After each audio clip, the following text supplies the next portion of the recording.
Hi, people of the Philippines and people of the world. Hit the button below. And you will be subscribing to the Boy Abunda Talk channel on YouTube. Let's keep talking.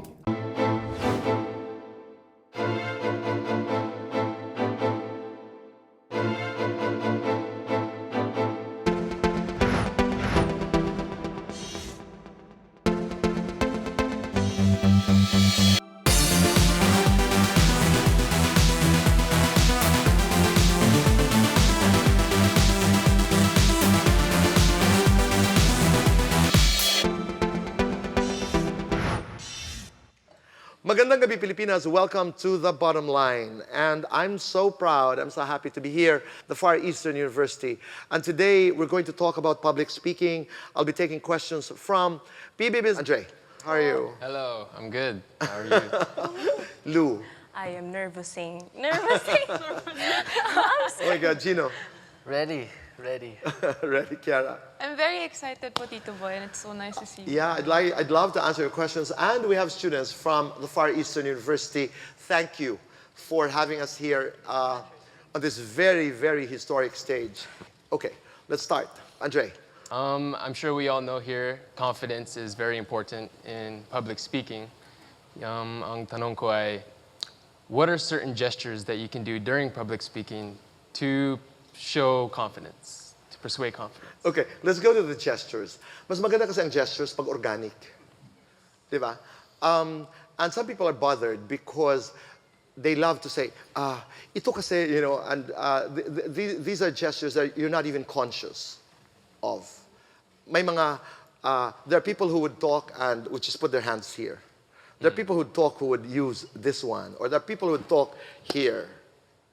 So there are no hard rules about where to position certain things. In my public speaking classes, what we discover more than the gestures, because the gestures should really be personal. It's, you know, when it's a bit too much, we'll say control it a bit because it can be distracting. Pero walang batas na nagsasabing, Tito Boy, nakaganong ka. Dapat sa salitang ito, nakaganong ka. Wala. But what we work on is the power pose. Okay, I'll explain to you what it is before I talk about confidence. What's your name? Jace. Jace. Yes. Jace ka here. Okay. When you stand, always remember this. When you get on stage, saan may mga tao na komportable pag nagsasalita, nandito ang weight. Nandito ang weight. Alam po mga kaibigan, blah, blah, blah, blah. Merong mga tao na kaliwa. Ito. I'm here to speak to you about. May mga tao na ang balanse, ito. Ito, blah, blah, blah, blah. You have to discover that. This is the reason why in my public speaking classes, we have movement classes to help students discover, you know, movement. So, komportable ka pag yung weight mo nasa dalawa. Yes, po. Then be there. So, every time you're called on stage, ladies and gentlemen, please welcome Jace. Blah, blah, blah, blah, blah, palakpak, palakpak, palakpak. Go to that position. Kasi diyan ka humuhugot. You cannot be confident if you're not comfortable. You know what I'm saying? Yeah. You cannot be confident if you're not comfortable. So thank you, Jace. Sino dito yung yung kanan kaliwa ang power pose? We practice that. Come here. Can I borrow the mic? What's your name? Jolan po. Jolan. What's your power pose? Kaliwa, kanan. See? It's here. Merong ganito dito sa kaliwa. So each one of you discover that. Saan ba ako mas komportable? Kaliwa, kanan. And then, that helps build the confidence. Kasi ito yung palaban pose. Okay? Thank you. All right. So, confidence, simply said, in my public speaking classes, is defined as knowing that you can do what you want to do. Is knowing that you can say what you want to say. Because, is it the absence of doubt? That's a bit too much. That's absolute. Because you cannot have absolutely no doubt at all. It is good to have doubts once in a while. Ako madalas ako tinatanong, halimbawa, nininervyos ka ba? Siyempre, magsisinungaling naman ako pag sinabi kong, oo, nininervyos ako. But I pray for jitters. I say, Lord, give me jitters para hindi ako masyadong dumaldal. Okay? So, confidence is knowing that you can deliver what you're supposed to deliver. You're supposed to talk about my life inside the PBB. So what do? Prepare. Prepare. Paghandaan mo. Because you cannot narrate everything that happened inside PBB. Mamimili ka ngayon ng elemento na ikukwento. Ikukwento ko kung paano ko nag-audition, my first week, when I met Lou, blah, blah, blah, blah, etc. You make that plan, okay? You have a structure. This is going ahead of the story. In public speaking, may tinatawag kaming bahay kubo. Okay? The bahay kubo. Imagine a bahay kubo. May roof, may body of the house, at merong silong. Yung taas nun is the message. What do I want to say? What is my story? What is my message? Yung bahay, hinahati natin ng dalawa yun. Yung dito sa kaliwa, paano ko ikukwento itong mensahe? The pathway, as I would call it. The pathway. Ang nasa kanan ay ano ang takeaway ng nakikinig sa'yo? Ano ang ending mo? So, kung ang speech mo ay, because this adds to confidence. You cannot be confident when you don't know what you want to say. Sa silong niyan are the various techniques. How do I begin a speech? How do I end a speech? Merong mga maraming elemento ang nasa silong na pwede mong pulutin kung kailangan mo. Techniques, mga styles, stories, the books that you read, andun lahat yun sa silong. So, having said that, confidence is being ready. Not just in terms of what you want to say, but be ready to listen to the moment. And that's very difficult. So you wanted to talk about your life inside the PBB house, nag-audition ka, blah, blah, blah. You had no intentions of talking about Lou, for example. And suddenly you hear a whisper and says, no, a whisper from the audience na, Lou. Don't disregard that. Okay, so you listen, tama ka doon, Andre, you listen to the audience and you listen to yourself. Pag medyo inaantok na and you want to raise that level of energy. And by the way, I just wanted to share with you my story. When I first saw Lou, diba? May ganon. May ganon. And then, ano ang takeaway? Ano ang end nito? Paano ko tatapusin ito? That I realized when I came out of the house of Kuya, a new life began. So, I'm saying, okay? So may structure ka, may mental structure ka. Minsan, isinusulat mo yung structure na yan. Do not be afraid to use cue cards if you have to. Whatever makes you comfortable. Go ahead. Kiara, Lou. Kasi po, it's always been my fear, public speaking. You know, being a model, they usually watch me because of the clothes, but now they watch me because of who I am, and I really want to use my voice properly. Tama. So, basic question lang po, what is usually the reason behind fear of public speaking? You have a wonderful voice. Thank Whoever you. tells you that you don't have a wonderful voice is lying. Okay, fear. Let's define this, okay? Ang fear in public speaking is knowing that something is going to go wrong. That's how I define it. Anxiety is repeating it. Halimbawa, I'm about to do a speech on, let's say, LGBT rights. Backstage, meron kang, naku, makakalimutan ko yung third point ko, makakalimutan ko. That's being afraid. That's being fearful. When I keep on repeating it, naku, makakalimutan ko talaga yan. Diyos ko, ano ba? That's anxiety. That's usually And when me. you combine both, that's deadly. Oh, because when you tell your mind is masunurin. When you tell your mind that you're going to forget, you will forget. May mga pinanggagalingan ng fear. Nung bata ka, katulad ng bata ako, ako'y nag-deliver po ng poem sa plaza. Di ba? Christmas. Ganon. Tapos, ang nanay ko ang nag-coach sa akin, Christmas. Ang nanay ko malayo. Pangatlong sabi kong Christmas, kasi hindi ko maalala yung line, umaalis na ang nanay ko dahil napahiya na. Pang-apat kong Christmas. Ganon. Panglima, Christmas. Umalis ako ng stage. Because I totally forgot. This becomes a frame of reference. So every time you are called to speak before a public, you remember that. You remember that. Okay? Meron naman, tinatawag na trait anxiety. There are people who are born shy. There are people who are born shy. May isa namang klase na pag sinabing public speaking, ang frame of reference niya ay graded recitation. Na para bagang when you speak before a public, ang iniisip mo parang, I'm being graded. Meron mga tao na just thinking that someone is watching them or some people are watching them, natatakot na. Maraming klase yon. Ang tanong, how do you solve that? Masunurin ang isipan. Change your mind. Mindset. Oo. Cognitive restructuring, ang technical na term namin yan. Palitan mo yung memory mo. Stop remembering the time when you were embarrassed. Stop remembering the time when you failed in the graded recitation. Change your mindset. Change your memory. So that when you enter a stage, ang alalahanin mo ay nung pinalakpakan ka, you must have done something nice in your life kung saan you were applauded. So, change it. Ang public speakers do not practice in front of the mirror. Stop practicing because you are not your audience. Yeah. Unlike acting, I don't know with actors, but stop practicing. Practice in front of a friend. Andre, can you stand there? I'm going to deliver a speech.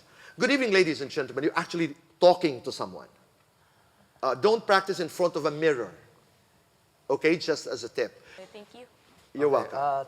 Tito Boy, I have a question. So for example, like especially when we do talks, for example, the topic is really long. Okay. So it tends to go maybe 30, 40, 50 minutes in, and then you kind of see the audience kind of dozing off. So what are the curveballs that you throw to the audience so that babalik yung attention nila sa'yo? Shorten it.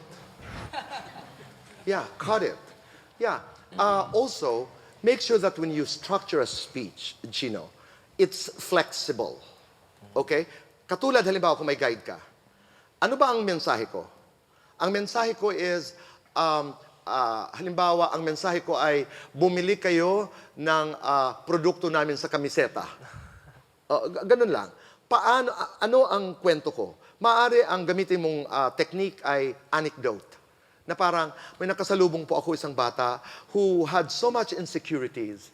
And then, the short of the long story is that she came to me and said, Gino, are you Gun's son or Chris or whatever? Yes, I am. I'd like to say thank you to you. Because ever since I started to wear your clothes, I feel so good. Diba? That's your pathway. Okay. So, saan mo dadalhin yun? Ang dala mo is, I'm here to say thank you. Because I'd like to assure you that we put in so much hard work into every piece, blah, blah, blah, blah. Mahaba, kung marami kang anecdotes, di ba? Ang haba. Sa halimbawa, naghanda ka ng 5 kwento to support your message, to explain your message. By the third, na-notice mo na medyo hinihikab na ang tao, putol mo dun. You've delivered your message. Okay? And go to your end. And the best way to end is to go to your beginning and tie it up. You know, magandang umaga po sa inyong lahat, nandito ho ako, blah, blah, blah, blah. When you conclude, don't forget your message. So, inuulit ko po, maraming salamat, etc., etc. So, I like the question because it's audience-driven. Remember, when you do public speaking, you're speaking before a public. At one point in history, I just wanted to mention this, it was called oratory. It was the highest form of art. And it was best delivered during times of chaos, of war, mapuso, di ba? That's a very good question. Kasi conscious ka na may nakikinig sa'yo. So don't leave your bahay kubo. And can I just introduce to you the concept very briefly about the adobo style? Ilan ang alam nating klase ng pagluto ng adobo? Anong adobo nyo sa bahay? May patatas po. May patatas ang adobo. Ang inyo ay? Dry adobo. Dry adobo. Ang inyo ay? May sabaw po. May sabaw. Nakita nyo? Tatatlong klase na ng adobo. Pag sinabi namin sa public speaking, remember the adobo principle, ang ibig sabihin namin ay there is no one way to do a speech. So, if you have a message, and you have the pathway, and you have the takeaway, you can even begin at the end. So there's so much freedom on how you structure a speech. Depends on how you want to do it. Your question? Good evening po, Tito Boy. Hi. And so my question is, aside from making the bahay kubo and making a structure of your speech, how do you prepare for a speaking engagement? For like, sa inyo po ba, may ritual po ba kayong ginagawa? Just like artist, may, before Right. sila mag-perform, may ginagawa silang Right. pag-voicing nila, ganyan. So kayo po ba, paano po kayo nagpre-prepare? You have to be hydrated.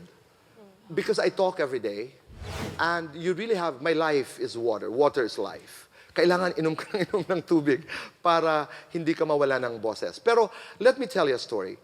In 2017, I keynoted the Asia Professional Speakers Conference in Singapore.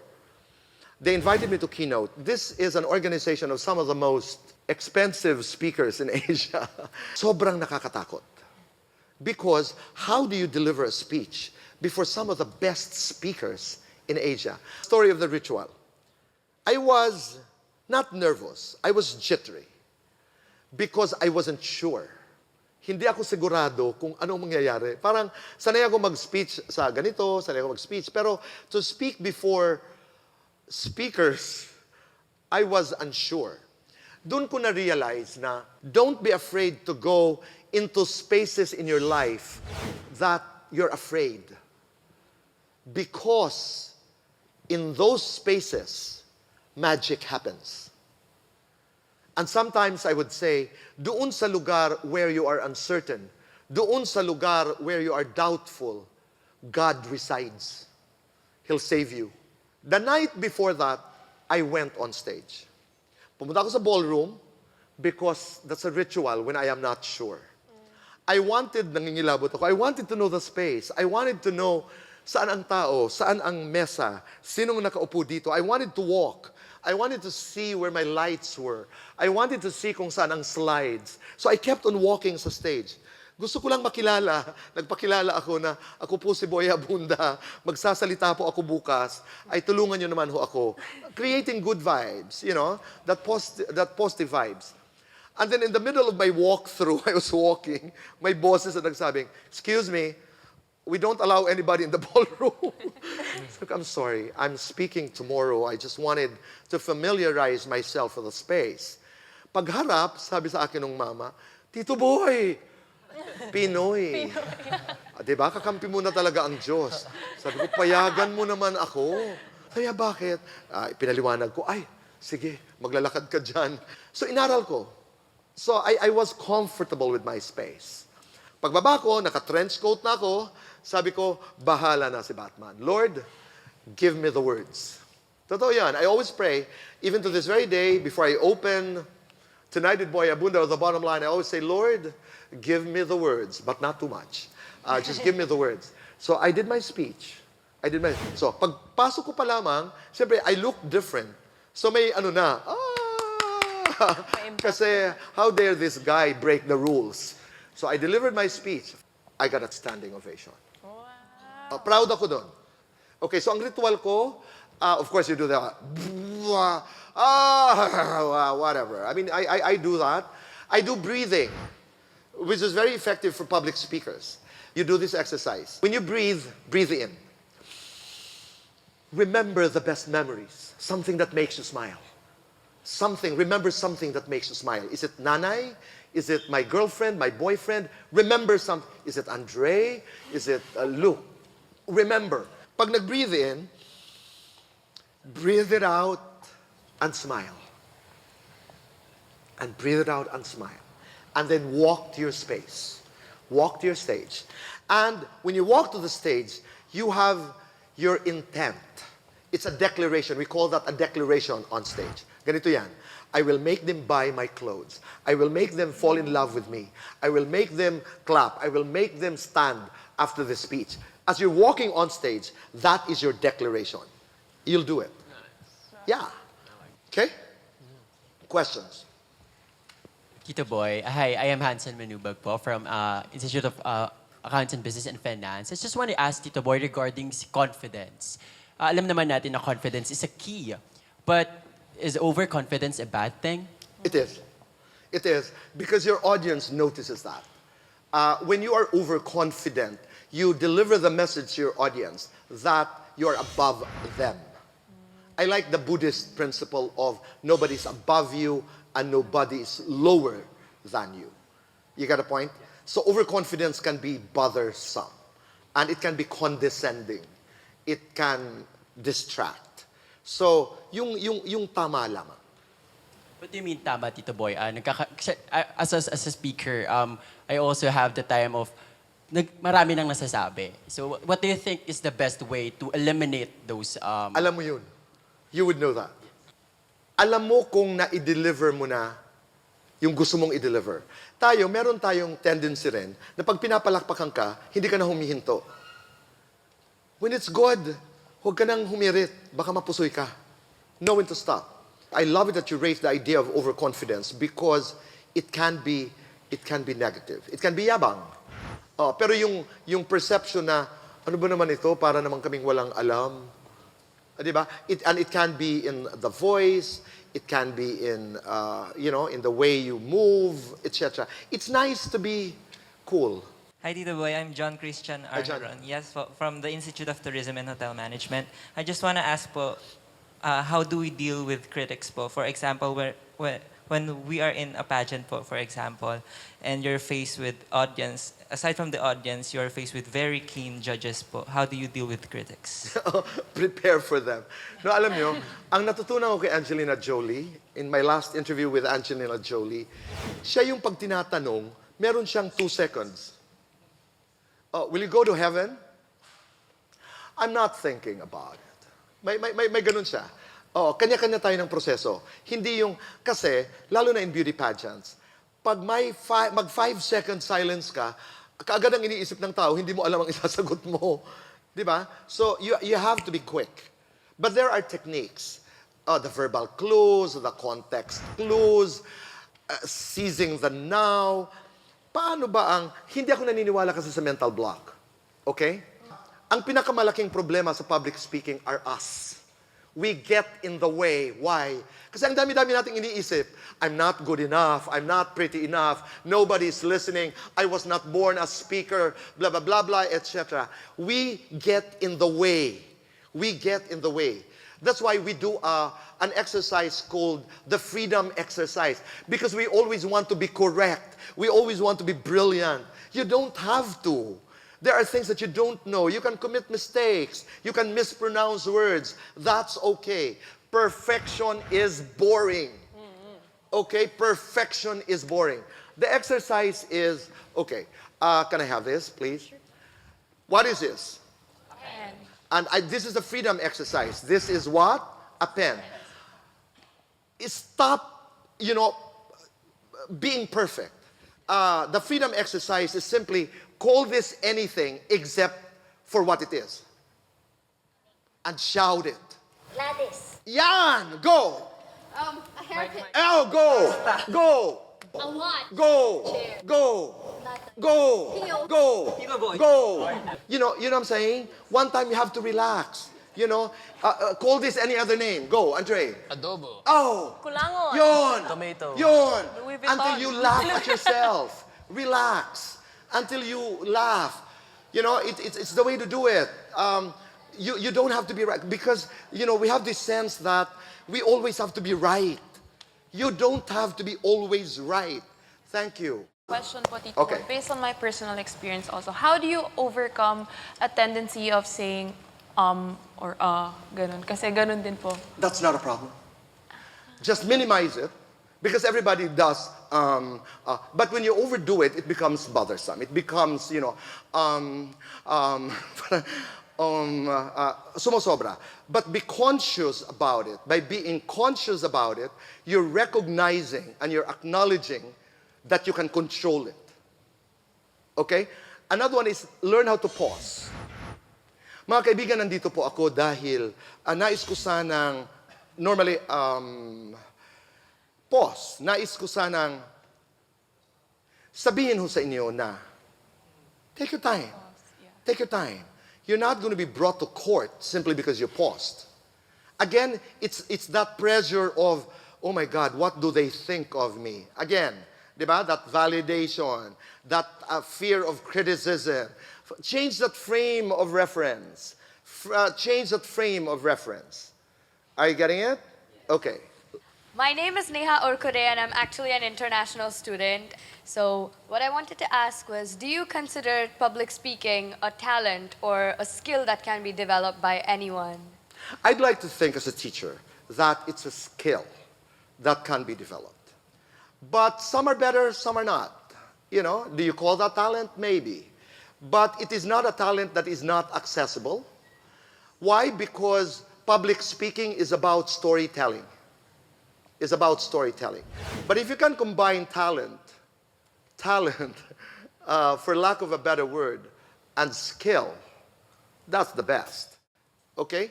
In conclusion, ito ang iiwanan ko sa inyo.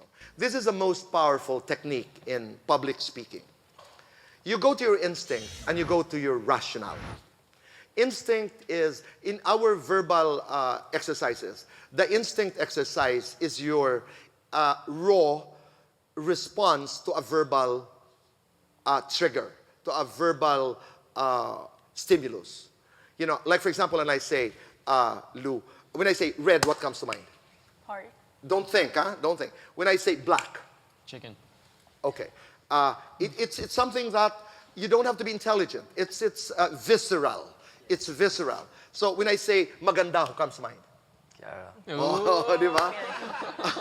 When I say love, what comes to mind? Family. Okay? So, guys, when you do your instinct exercises, fun. When I say gulay, what comes to mind? Healthy. Langit. Lupa. Itim. Puti. Mata. Eyes. Do it. Okay? On your own, do that exercise. Develop your instinct. The first reaction. As opposed to the rationality exercise that goes, when I say the Philippines, what comes to mind and why? Powerful. Because they're open-minded. okay, so what Andre's doing now is he is reasoning, because rationality is a state of being logical and reasonable. So these are two very powerful exercises. You have the instinct and you have the rationality exercises. Keep on doing them. Plus, when you add the element of listening, which is a very, very powerful gadget, tool in public speaking, you've got it made. Last, give me a word. Power. Power. Sino ang pinaka-powerful na tao sa iyong buhay? Ngayon, yung tatay ko. Bakit? Because he teaches me everything, from the business side to anything personal. Ano ang personal na pinaka-importanteng itinuro ng tatay mo sa'yo? Sa akin, always be composed. Kahit? Especially in situations na parang, for example, it's a very embarrassing moment or parang... Your most embarrassing moment? Ever? Because we're closing the show. Okay, during my grade 8 speech, because I was chosen to do a speech in front of everybody, and I decided not to bring cue cards because I wanted to be different. And then midway through my speech, all of a sudden I just had this mental breakdown. I didn't know what to do. So in front of like 700 people, I was like maybe 13, 14 at the time. I was just silent, and then everybody was just staring at me. And then everybody just started clapping, and I didn't know what to do. And that was the most embarrassing moment. But for some reason, somehow, some way, I was able to recover and finish the whole thing. Take me to your house, to your home, after that speech. What happened? Who was talking to you? My parents and my sisters. What do you remember your sisters, for example, telling you? They were like, wow, you did a good job. Obviously, yung kantsawan na parang, you messed up. And I was like, I know. How are you as a brother? Very protective. In what way? Kailangan magpaalam pag may nanliligaw? Something like that. Something like that. And then, for example, they oh, Kuya, this is guy that talked to me. And I was like, who? And then I'll see the pictures. And, Have you okay. have you gotten into trouble because you've been a very, an overprotective brother? No naman. Pinakikialaman ka ba ng mga sisters mo? Yes. Up to what point? Do they like Kiara? I mean, let's be very honest. Do your sisters like Kiara? Well, they've met her like 2 or 3 times. No, you're not answering my question. Do you gusto ba ng mga sisters mo si Kiara? Oh, Yeah, naman. okay. How did they express that? Well, first they told me, like, they watched the whole thing, obviously. Of course. And then they were like, oh my gosh, so this is what happened to you, this. And they're like, oh my gosh, she did this and you did this. And I was like, oh, and then it's like, oh, you guys drive. And I was like, Okay. I know. What about mom? Mom? What does she say about Kiara? She was just like, oh, who is this girl and stuff like that. Oh, how is she different from the other girls that you've dated or whatever. So I would... How many girlfriends have you had? 1. Just one. But then Okay, I guys, dated TWB. the exercise that we're doing is, we started with what word? Power. Nasaan na kami ngayon? Just by listening, of course, he's the passive and I'm the dominant figure in the conversation. Pwede yan, pwede kaming passive, dominant, passive, you know. In advanced classes, we can do this. But what I'm trying to say is, you start with one word and you can do conversations. You can do conversations because we're both interested. And he has a story. And he's not telling the story of anyone. He's not telling the story of anyone. He's telling his story. And that's powerful. Okay? I wish I had more time with you, and I wish to be able to come back to the Far Eastern University to be able to share public speaking techniques and the joy of public speaking with you. Last question. What did you learn today? Perspective. Perspective. Can you explain that? You shed the light on a different term that you oftentimes look down, or sometimes that you fear. So like what you said, there are certain aspects that we look in a negative way. So when we give that or show that in a different perspective, we use that as a tool or something that we could use for ourselves. So like what he said, composure. So other people would say that composure or talent or overconfidence is something that is bad. But for others, they could use it as their own strength. Thank you. For themselves. So, kumbaga parang may kani-kanilang diskarte nga yan. So, yan. Thank you. Thank you for saying that. Because in summary, I always say that public speaking is about your core. It's about your truth. It's about your story. Remember that line of Kat in the Miss Universe? It came from me. The line of Maya Angelou. I come as one. I stand as 10,000. She said 104 million Filipinos. Because when you stand before an audience, you're not alone. You're the story of your parents. You're the story of your experiences. You're the story of your ancestors. So, in one line, when I teach public speaking, I always say, I will help you discover your power to tell your story. And that's the bottom line. Filipinas, good night.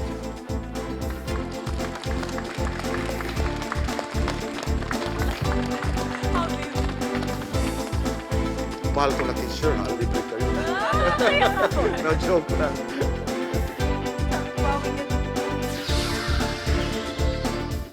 Hi, people of the Philippines and people of the world. Hit the button below. And you will be subscribing to the Boy Abunda Talk channel on YouTube. Let's keep talking.